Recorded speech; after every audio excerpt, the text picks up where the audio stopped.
FS1. Daniel Jeremiah is really good, and his mock draft is out, his first one, and he has Trevor Lawrence 1, Zach Wilson 2, he's got Trey Lance to Atlanta, so he's got 4 quarterbacks going in the top 10 picks.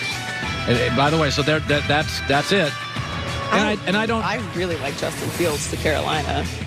Terrific. And by the way, so Trevor Lawrence has to play day 1. Zach Wilson probably plays day 1. Trey Lance, he gets to sit behind Matt Ryan for 2 years. And Justin Fields gets to sit behind Teddy Bridgewater for 2 years. So the 2 most talented guys, Trevor Lawrence, Zach Wilson, whose talent can overcome, you would argue, worse talent, will play immediately. Right. The 2 less talented guys get time to mature and grow into the offense. So that's the way it should be. Often it's the least, or, you get all 4 of them have to play early. You really don't in this situation. Matt Ryan's not the problem in Atlanta. That's not their issue. Matt Ryan's fine. Teddy Bridgewater's not the problem. Their defense is. So, Penei Sewell to the Cowboys. Do you see that? By the way, now, so what do you do with Tyron Smith? Because Dallas signed him to a 38-year contract. So what do you do with him? Wait until week 2 when he gets hurt again? Well, yeah, but I guess you're not paying him. So that would be Dallas's next left. That'd be good for Dak. You could put him at right tackle for the time being and then move him over to left when Tyron. He's not a lot of time left there. Can I see unfortunately. That mock draft one more time? Listen, folks, I apologize. I'm into mock drafts. I got to see it one more tiny. Okay. Eagles get a corner. It's so exciting. Interesting, Jamar Chase going before Devontae Smith as well. Well, Jamar Chase is considered. Devontae Smith for Alabama is a great college receiver. He is pencil thin. I don't see him as a 10, 12-year player. He's just too small. Heisman winner, though? I know. Well, but Tebow won a Heisman. I don't get it. Heisman doesn't mean squat. But I mean, it's different. It's difficult to win. They have the Giants, according to this, getting a receiver, Jalen Waddle. Yeah. So, Daniel's stuff, these are needs. Outside of the 2 quarterbacks that'll sit, these are all what they need. Bengals, Rashawn Slater, left tackle, had a great game against Chase Young last year. So that's why he's moved. He was very good against Chase Young. NFL offseason is going to be like, oh my gosh. This weekend's going to be amazing, and we're going to get an awesome Super Bowl no matter what happens from this weekend. But this NFL offseason is going to be tremendous. It is. Eric Mangini in 15 minutes. He's been in a lot of these conference championships. Jason McIntyre is going to make his picks later. But NFL conference championship weekend, fantastic. Games are Sunday. I think this might be 2 of the greatest matchups we've seen in a very long time. The best team in the league is Green Bay. The second best team, as long as Mahomes isn't limping all over the place, is Kansas City. The third best team is Buffalo, and really close to the second best team. And the fourth best team is Tampa. Teams, Green Bay, Kansas City, barely over Buffalo, and then Tampa. I also believe if you held the MVP voting today, it would go in that exact same order. Aaron Rodgers, Patrick Mahomes, Josh Allen, and Tom Brady. We know it's a quarterback league. But more than any year in recent memory, this will be a quarterback weekend. You could say, whoa, what about Mahomes over Aaron? Mahomes is not 100% healthy. What about Josh Allen over Aaron Rodgers? He's never played in this game before. What about Tom Brady over Aaron Rodgers? Right now, athletically, age, it's Aaron. 9:02 Pacific. 2 minutes after noon on a Friday, Aaron Rodgers should win the Super Bowl and is the best quarterback. The other things to consider. This year, because we always know that quarterbacks matter, but this year we don't have a great defense to screw it up. We don't have the 2002 Bucks. We don't have the 2000 Ravens. We don't have the no-fly zone with Denver. We don't have the Legion of Boom 2013 in Seattle. Sometimes you may have the best quarterback, but a great defense screws it all up. We also this year have 4 what we believe to be B+ to A coaches. Bruce Arians, B+, B to B+. Matt LaFleur has been an A in Green Bay. Andy Reid, Sean McDermott. So we don't have what we consider to be a massive coaching advantage or disadvantage to screw it up. We also don't have any team that's at a major deficit with weapons. Green Bay's got a great running back, good O-line. Buffalo's got Stephon Diggs, Cole Beasley, and Josh Allen, frankly, is their running game. Tampa, loads of weapons. Look around. Nobody's got a weapons advantage. So we have no huge coaching advantage, no huge weapons advantage, no huge defense advantage.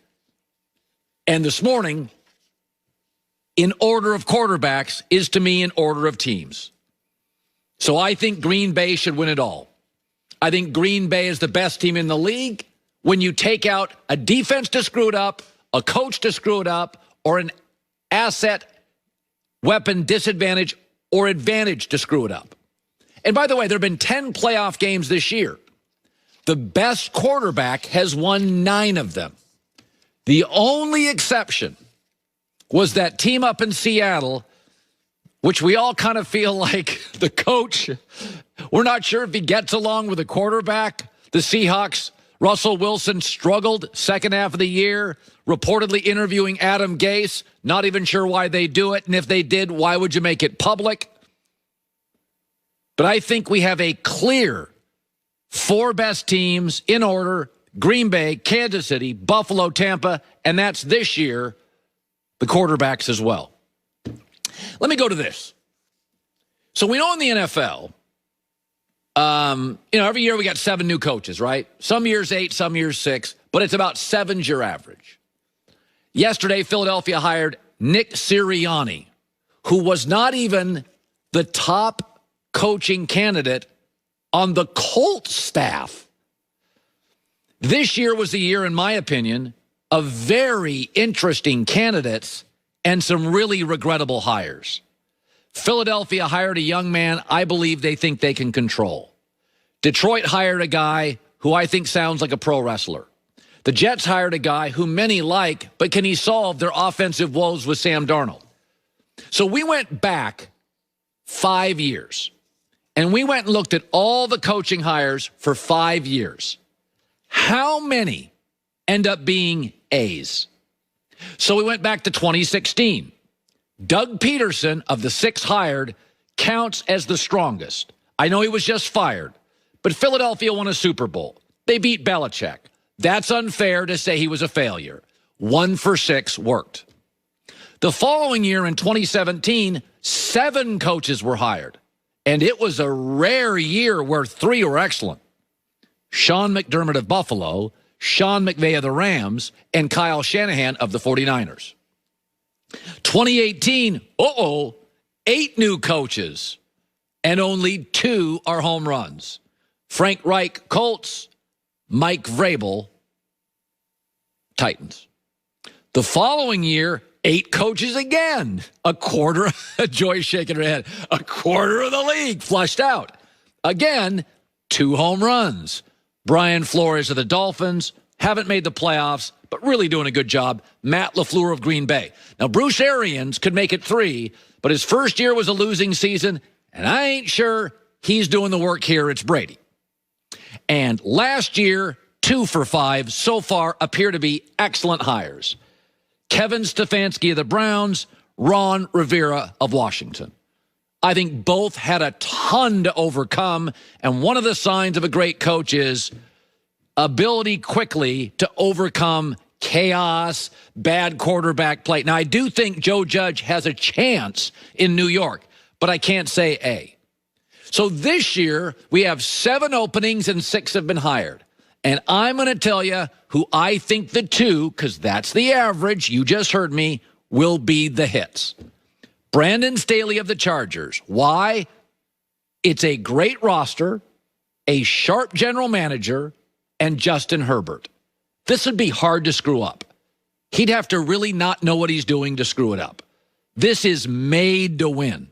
Anthony Lynn got fired, and he won a playoff game a couple of years ago. The second one, and I know you'll bristle, especially the media, Urban Meyer. He's a proven culture changer.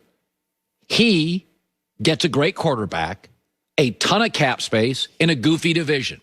And like Pete Carroll when he came out of USC, Urban Meyer will, for the next 3 and 4 years, be drafting players he had on his roster, he recruited, and he faced. I believe that is a massive advantage. Detroit, when's the last time they hired a great coach? Jets, offense is a mess. Did they really solve it? Philadelphia, cap issues, old roster, a head coach with no proven track record. My guess, Brandon Staley Chargers, Urban Meyer Jags, if you go with league average for the last 5 years, those will be the hits. Also, I'd be remiss if I didn't note today, it's a special anniversary, Kobe Bryant is no longer with us, but on this date, years ago, he scored 81 points against the Toronto Raptors. What was most remarkable about that game to me, there were two things. Number one, he only had 26 points at half. That was it. So he was going to have a good night, and then he went off in the second.